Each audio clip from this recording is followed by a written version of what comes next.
O alastramento do fogo. Um fogo de grandes proporções deflagrará em Aden, na parte sul do Iêmen, empurrando as pessoas em direção à Síria. É de salientar que Aden está localizado sobre um vulcão. Entretanto, durante as noites, o fogo refreará a sua fúria, parando, possibilitando um descanso aos fugitivos, para logo ao nascer do sol seguinte continuar a atiçar as pessoas em debandar rumo à Síria, aonde, ao chegar o fogo, desaparecerá. Síria, possivelmente um dos países para onde os judeus fugirão, né? Porque a Bíblia diz que haverá um lugar guardado, né, separado por Deus, aonde o povo de Deus ficará longe da vista da serpente, né? Então, é uma conjectura minha e eu estou supondo que possivelmente a Síria, né, pode ser um dos lugares aonde haverá fuga, né, para os judeus. E isso não é uma credibilização às profecias islâmicas, mas sim que as profecias islâmicas estão pegando partes das profecias bíblicas, porém colocando como sua autoria. Então, eu estou me referindo às profecias bíblicas que agora o Islã quer passar como suas profecias, porém com a sua ótica invertida. Fim dos dias segundo o islamismo. As 7 trombetas do Apocalipse. Nessa altura, as pessoas estarão a viver em grande luxo por um período de mais 5 anos. O Shaitan, Satanás, aparecerá na forma humana, anticristo, e fomentará, encorajando as pessoas à adoração de ídolos.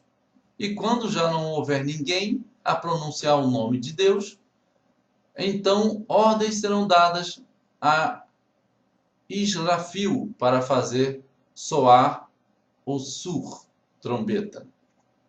Israfil ou Israfel, em árabe, é o anjo da trombeta no Islã, embora não mencionado no Alcorão, junto com Micail, Gabriel e Israel. Ele é um dos 4 anjos, arcanjos islâmicos. Vejam que há uma citação parecida com o que a Bíblia diz, que haverá toques de trombetas, né? Virá com arcanjos tocando trombeta, né? Com voz de arcanjo, né? Tocando trombeta. Então, aqui, mais uma vez, Micael aqui faz referência a Miguel, né? E aqui Gabriel. E vocês vejam que as coisas são parecidas, né? As frases, o entendimento, só que é invertido, como temos apresentado. O toque da trombeta, segundo o Islã, sinais no sol e o céu se fenderá. Isso verificar-se-á numa sexta-feira, porque sexta-feira é o dia santo para os muçulmanos. 10º dia do mês de Muharram. Enquanto as pessoas estarão entretidas nos seus trabalhos e no gozo dos seus luxos. Na manhã desse dia, ainda muito cedo, um melodioso som será ouvido que deixará as pessoas bem dispostas.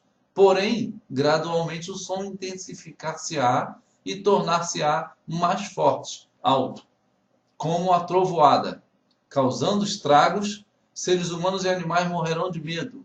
Grandes edifícios e estruturas reduzir-se-ão a fragmentos, pedaços. Montanhas voarão na atmosfera como flocos de algodão. As estrelas, o sol, a lua tornar-se-ão obscuros, sem luz nem brilho, e o céu fender-se-á, perecendo. Tudo será destruído. Veja que isso não parece com Mateus 24, 29. E logo depois da aflição daqueles dias, o sol escurecerá, a lua não dará sua luz. E depois vem Apocalipse dizendo que o céu retirou-se como um livro que se enrola, e todos os montes e ilhas foram removidos dos seus lugares. Vejam que é muita coincidência, né? É muito parecido, né? para que as pessoas possam se confundir e serem enganadas e estarem predispostas a acreditarem no Alcorão como algo também igual à Bíblia, mas que talvez os cristãos ou os judeus identificaram mal a Bíblia. Não souberam interpretar bem a Bíblia. E aí vem Maomé para dar a interpretação correta, para dar a direção correta de como seguir, e é como eles estão hoje seguindo. Assim é o engano, né? E coloca verdades misturado com mentiras para fazer as coisas o engano ser realmente com muito mais força, né? Ter muito mais impacto na vida humana. O Islã e a ressurreição dos mortos. Pela ordem de Deus, a trombeta soará pela segunda vez. E a trombeta será soada, e eles que sairão dos seus sepulcros e se apressarão para o seu Senhor. Alcorão Sagrado 36, 51. Veja se não está falando da ressurreição dita em 1 Coríntios 51, né? 15, 51. Veja se não é a mesma descrição que também está descrito em Tessalonicenses, né? Da ressurreição pela ordem de trombeta. Proclamando o dia da ressurreição e começando a vida do outro mundo. 1 Tessalonicenses 4, 16 vai nos dizer: porque o mesmo Senhor descerá do céu com alarido e com voz de arcanjo e com trombeta de Deus, e os que morreram em Cristo ressuscitarão primeiro. Vejam que há uma citação no Alcorão que é a mesma exata citação da Bíblia, né? Em 1 Tessalonicenses 4, versículo 16. Porém, a diferença está que Paulo escreveu isso daqui em cerca do ano 60 depois de Cristo. E aqui, do Alcorão, está escrito depois do ano 622 depois de Cristo, né? Maomé disse 10 sinais antes do dia do julgamento. Consta no Musnad Ahmad que o profeta Muhammad, que a paz e a bênção de Deus esteja sobre ele, disse numa hadith. Hadith são pensamentos e ditos de Maomé que foram escritos. Relatado por Uzaifa, que o dia de Qiyamat, julgamento, não se verificará enquanto não forem vistos 10 sinais. Primeiro sinal, nascer do sol no ocidente. A Bíblia diz que o sol escurecerá, né? E pode haver uma inversão dos polos. Segundo, a fumaça é uma inconsciência geral, todo mundo, né?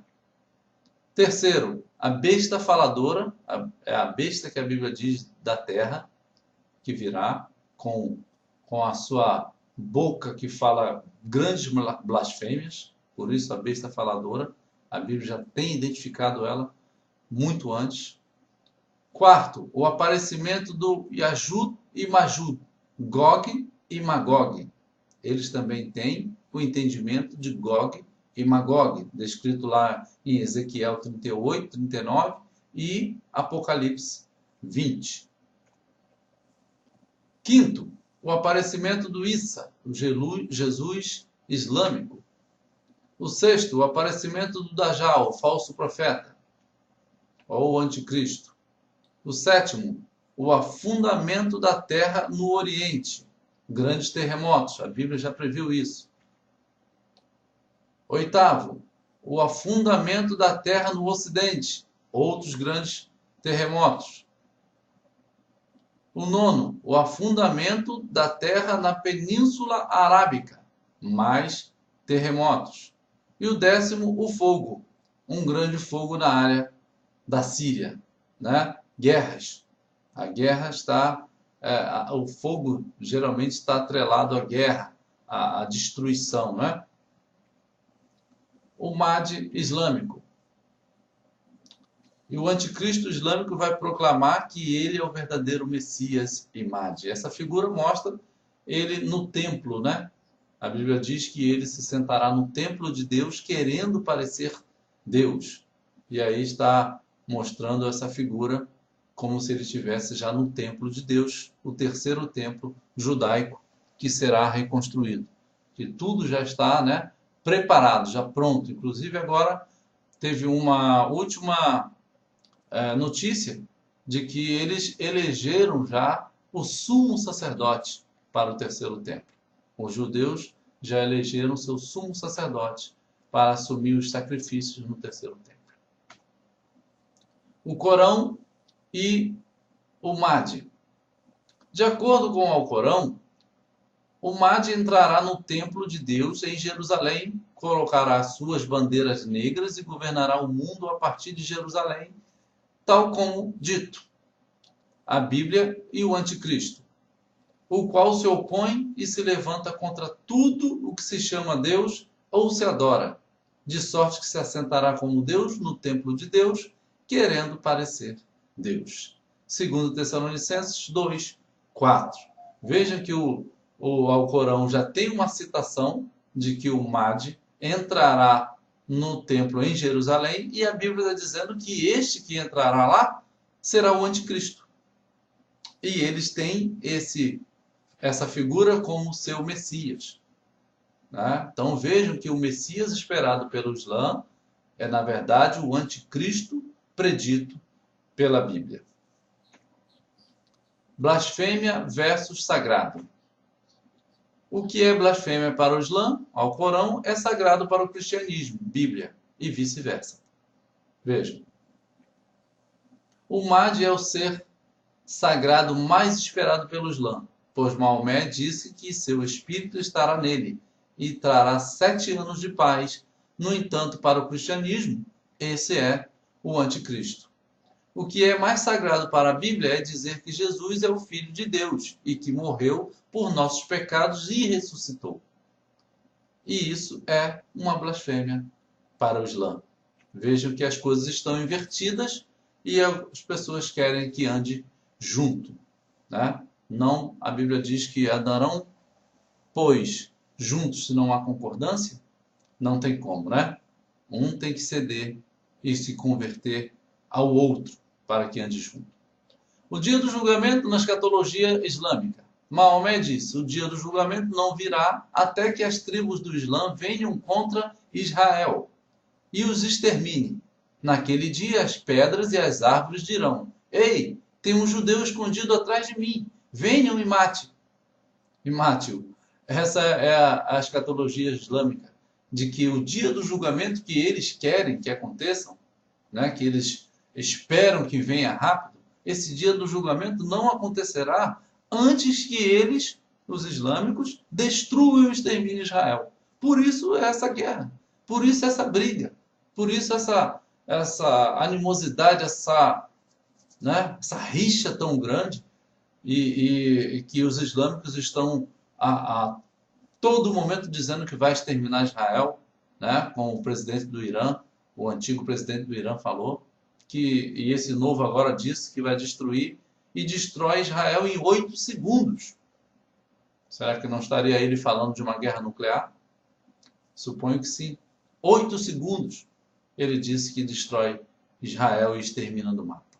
Então, eles dizem na sua escatologia que as pedras e as árvores vão dizer para um muçulmano: ei, venham, que aqui atrás de mim tem um judeu, venham e mate-o, né? Enquanto eles não sabem que o Deus Todo-Poderoso protege o seu povo, Israel. A besta e o 8º reino.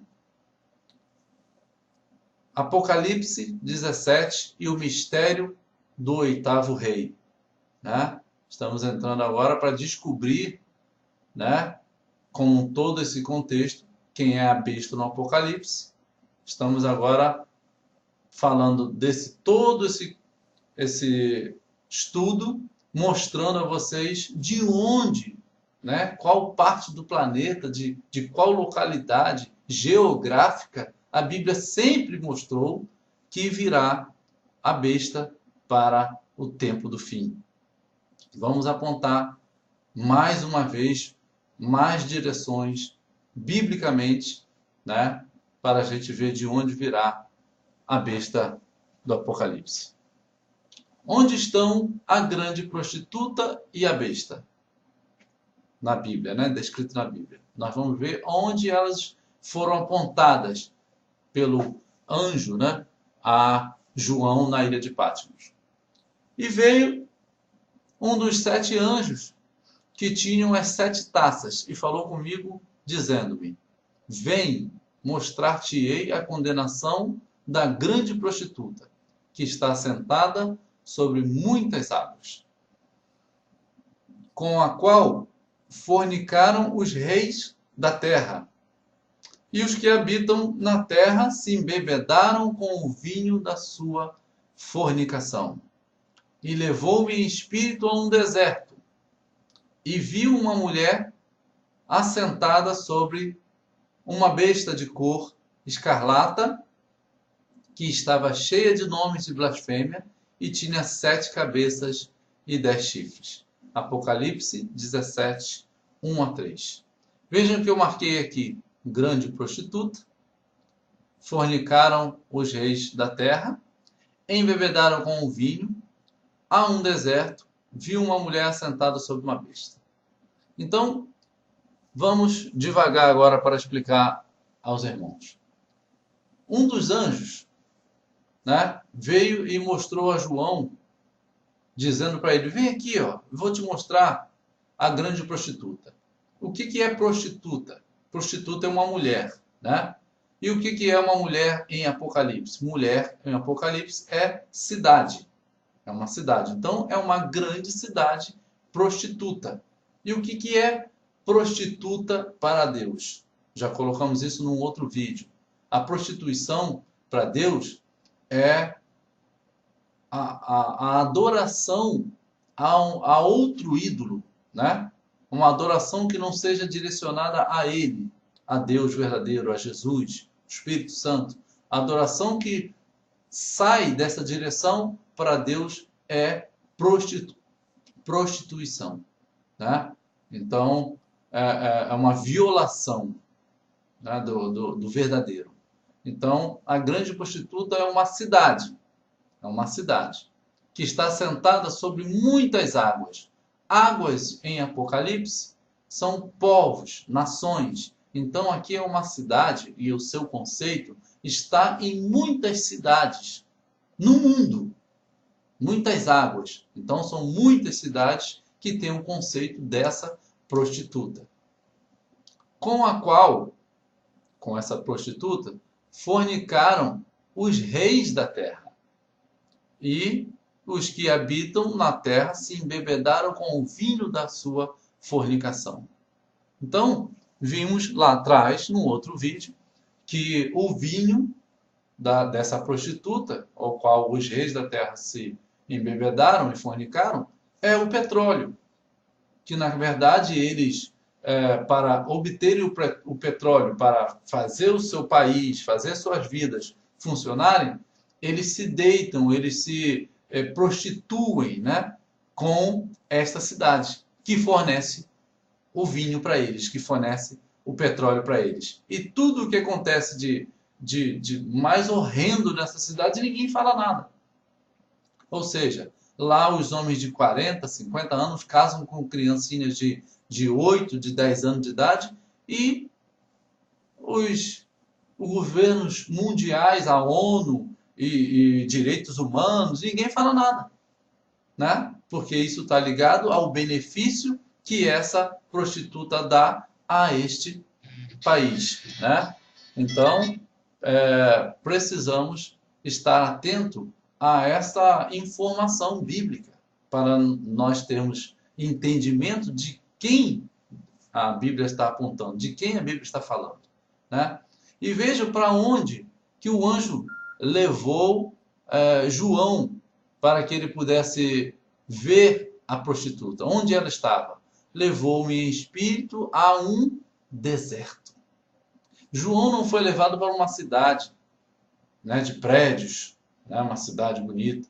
João não foi levado para ver uma floresta, não foi levado para estar numa floresta.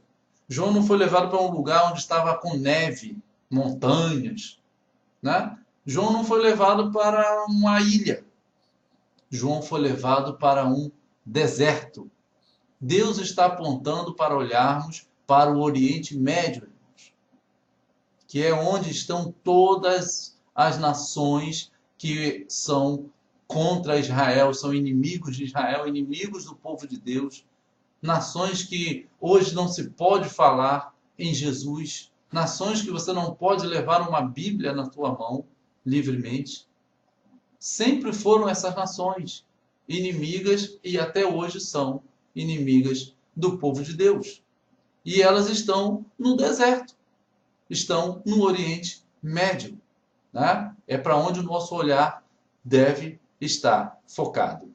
E viu uma mulher, que é essa prostituta, assentada sobre uma besta. Besta é um animal, e animal em Apocalipse ou em profecia é reino, né? Um rei ou um reino. Então aqui, no caso, seria me levou para a olhar o Oriente Médio, fazendo, né, uma interpretação do texto. Me levou a olhar para o Oriente Médio e vi lá uma cidade que está sobre um reino, né, de cor escarlata, e estava cheio de nome de blasfêmia, tinha 7 cabeças e 10 chifres. Então, vejam que a Bíblia vai nos apontando para virarmos o nosso olhar, continuar o olhar que ela sempre apontou. E eu não sei por que cargas d'água, talvez pela animosidade entre cristãos protestantes e católicos, muitos estudiosos acharam que a besta viria de Roma, que viria da Itália, né? Viria do Ocidente, que viria do papado, talvez pela animosidade entre nós protestantes e os católicos. Porque fica muito mais fácil você acreditar e você fazer isso uma verdade quando existe uma animosidade. Roma, o Nero, imperador, colocou fogo em Roma, mas como os judeus não eram bem quistos e bem vistos, ficou fácil fazer com que todos acreditassem que foram os judeus que puseram fogo em Roma. Qualquer coisa que se fale na mídia hoje contra os cristãos é fácil de acreditar, porque os cristãos são um povo já não muito bem visto, né? Não muito bem quisto também, porque a Bíblia diz que se nós fôssemos do mundo, o mundo nos amaria. Mas como não somos do mundo, não somos desse sistema, o mundo nos odeia. E é assim, em todo o tempo foi assim, né? Jesus disse, se fizeram comigo, vou fazer com vocês. Não tem para onde correr. Então, a animosidade, eu creio, entre protestantes e católicos foi o que foi a mola propulsora para fazer com que acreditássemos que a besta viria do Ocidente, de Roma, enquanto a Bíblia sempre disse para olharmos para o deserto. Roma não está no deserto, né? Outros vão falar dos Estados Unidos, Nova York, também não está no deserto, né? Precisamos estar atentos às palavras que a Bíblia nos indica. Ela é fiel e verdadeira e a gente precisa examinar a Bíblia, não ler, examinar. Já vimos que se localiza no Oriente Médio e não na Europa, pois Roma não está localizada no deserto. Características da besta. E a besta que vi era semelhante ao leopardo, grifado aqui o leopardo. E os seus pés como os de urso, e a sua boca como a de leão. E o dragão deu-lhe o seu poder, o seu trono e grande poderio. Agora vejam, de acordo com a Bíblia, a besta surgirá de terras que uma vez foram governadas pelos babilônios, persas e o Império Grego. Ou seja, O Império Grego aqui representado pelo leopardo, o Império Persa representado pelo urso e o Babilônio representado pelo leão. Haverá uma unificação de conceito, né? De um modo de agir num só império. O conceito e o modo de agir desses três antigos impérios estará no último império, que retornará, né? O oitavo império, o Império da Besta. Todas as nações muçulmanas hoje, Turquia, né, tá ali, Síria, Iraque, Irã, todas onde eram os antigos impérios, todas elas são nações muçulmanas hoje, né? Todos que a Bíblia apontou. Porque, mas você falou do Império Grego. Mas o Império Grego, ele se localizou a sua, o seu poderio, né? Lá na Turquia, onde é a Turquia hoje, né? A Macedônia está por ali, pelaquela área da Turquia, por aqui assim mais ou menos. Então, vejo que Deus está apontando para que a gente olhe para os impérios que foram dominadores desse mundo. Mas vejam que o Império Romano não está citado aqui. Vejam que o Império Romano não está citado como uma parte desse Império da Besta. Porque aqui diz que o dragão, que é Satanás, deu o poder para esse animal aqui, essa besta, que é composta de leopardo, urso e leão. Grécia, Pérsia e Babilônia, Iraque. Então aqui seria a Turquia, a Síria, hoje aqui o Irã, né? E aqui o Iraque. Vejam que a Bíblia está nos apontando que sempre foram os mesmos. Vi a mulher embriagada com o sangue dos santos e com o sangue dos mártires de Jesus. Essa mulher é a mesma prostituta e é a mesma cidade, né, que falamos há pouco atrás. Com o sangue dos mártires de Jesus. Surgimento do Império Islâmico. Existe um impasse entre os muçulmanos. Um muçulmano olha e pergunta: quem poderá nos liderar? Então, olha e vê a velha ordem no Oriente Médio, o bloco árabe, a Arábia Saudita, Jordânia e Egito, considerado um fantoche governado pelo Ocidente. Por outro lado, tem o Irã com sua coragem e seu ódio pelo Ocidente, mas são xiitas, isso é, sem chance para a maioria sunita, que é o grupo anterior.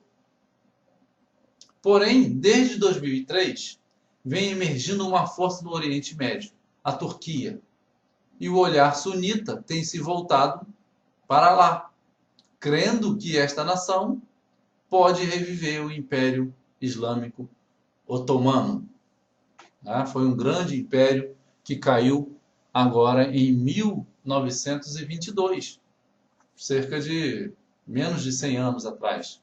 Esse grande império foi desfeito, né? Entre 1917 e 1922 ao 23. Desde 1923, a Turquia se tornou república, tendo assim abolido o sultanato e o califado, que eles tinham esse sistema de governo. Mas com a Primeira Guerra Mundial isso foi desfeito. Porém, o presidente atual, Erdogan, quer trazer de volta o califado através de seu governo islâmico e muitos estão voltando os seus olhos para a Turquia. Temos que ficar de olho nessa movimentação no Oriente Médio.